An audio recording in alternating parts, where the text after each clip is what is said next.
دویمه سپاره 11 نمبر رکو سوره بقره 20 نمبر رکو. بسم الله الرحمن الرحیم. یسألونک اے محبوب علیہ السلام تانا تپوس کے عن الشهر الحرام حرمت والو میاشتو متعلق قتال فیہ بدی حرمت والو میاشتو کے جنگ کول قل ورتو فرمایا قتال فیہ کبیر بدی کے جنگ کول لویا گناہ لری وصدو عن سبیل اللہ ورسر اللہ للارین من کول لویا گناہ وکفر به او انکار کول اللہ لذات نداهم لویا گناہ دا والمسجد الحرام او مسجد حرام نہ خلق منع کول لویا گناہ دا و اخراج اہلہ منہ او ددے اوسیدن کی باہر کول لدے اللہ لکورنا اکبر عند اللہ اللہ پنز لویا گناہ دے والفتنتو او فتنہ اکبر من القتل دا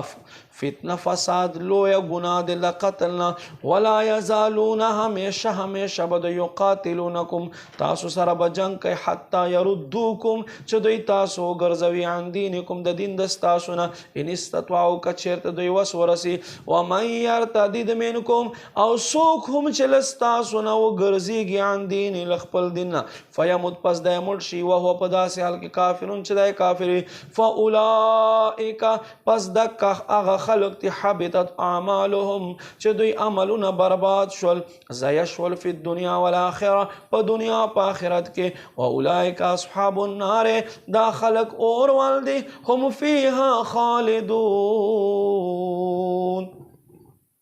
ہمیشہ بدوی پدے اور کے اوسی ان الذین آمنوا بے شکا خلق چی ایمان والدی والذین خلق ہاجروا چی ہجرت اکڑو وجاہدوا فی سبیل اللہ اللہ پلار کے جہاد اکڑلو اولائک یرجون رحمت اللہ دکا اغا خلق تی چدا اللہ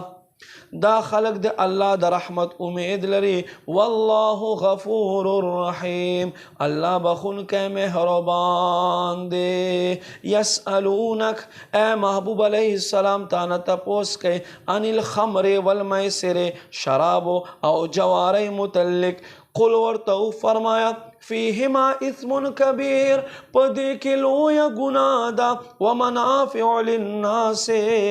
او ظاہری فائدے دے و اثمہما او گناہ دا دے چدا اکبر من نفعہما دا دے لگٹنا لویا دا ویسألونک ماذا ينفقون اے محبوب علیہ السلام تانا تپوس کے چسور کو اللہ پلار کے قول العفو ورتو فرمایا چستاسو پخوخور کوئی کذالک دک سرنگا یبین اللہ اللہ بیان فرمائی لکم ستاسو تا الآیات خپل آیتون لعلکم تتفکرون لپارد دے چتاسو غورو کے فی الدنیا والآخرہ پا دنیا پا آخرت کے ویسألونک تانا تپوس کے محبوب علیہ السلام انی لیتاما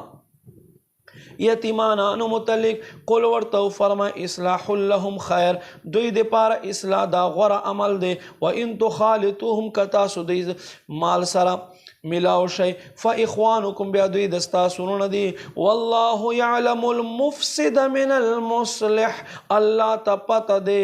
فساد نہ صحیح کون کی اولو فساد صحیح نہ فساد کو ان کی ولو شاء اللہ کچیرتا اللہ خخشی لعنتکم ضرور بدستا سمددو کی ان اللہ عزیز حکیم بے شک اللہ غالب حکمت والدے ولا تنکح المشرکات تاسو نکاح مکوی مشرک و خضو سرا حتی تردے یؤمننا چدوی ایمان راوڑی ولا امت مؤمنہ او ضرور ایمان ولا منزا خیر غرد من مشرکہ لمشرک خزنہ ولو اعجبتکم اگرچہ ظاہری حسن دا مشرک تاسو تخخ کرے گی ولا تنکح المشرکین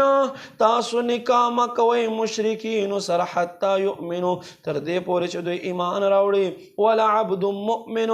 او مومن غلام خیر غرد من مشرکین دا مشرک آزاد سڑینا ولو اعجبکم اگر چتاسو تپ ظاہر خیست اخکاری اولائک یدعون الى النار دا خلق اورت انسان را بلی واللہ یدعو الى الجنہ اللہ بلنکوی جنت والمغفرت او بخنیت بإذنی پخپل حکم سرا ویبین آیاته بیانوی خپل آیتنا للناس لپارد خلقو لعلهم يتذكرون